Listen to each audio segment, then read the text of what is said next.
نحمده ونصلي على رسوله الكريم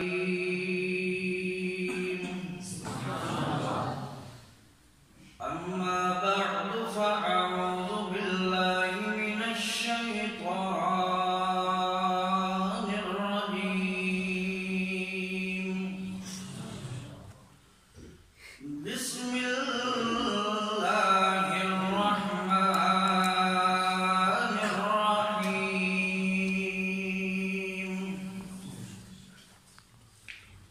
أولئك هم الراشدون.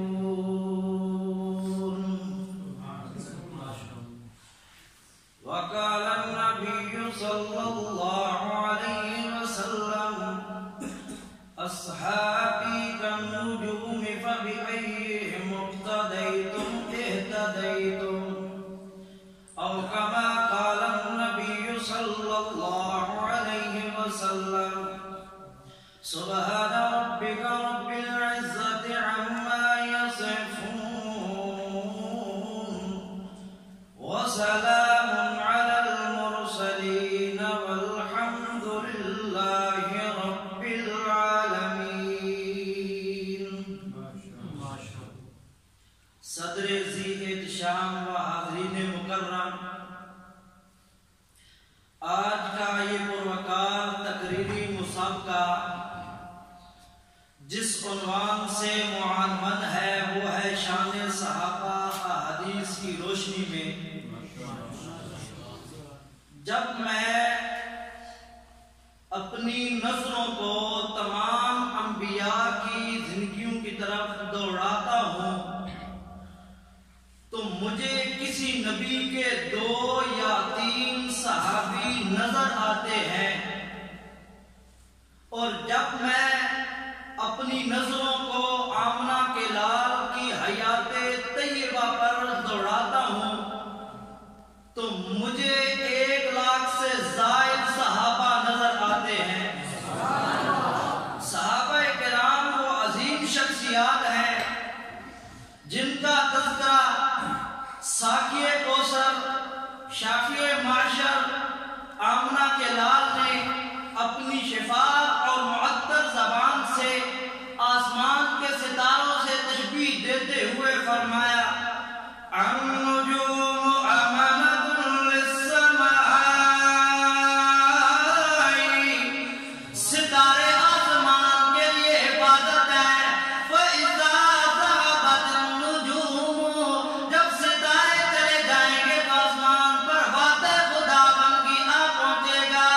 انا امانۃ لاصحابی، میں اپنے صحابہ کی حفاظت ہوں، میرے ہوتے ہوئے صحابہ پر کوئی انگلی بھی نہیں اٹھا سکتا.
سیدنا عبداللہ بن مسعود رضی اللہ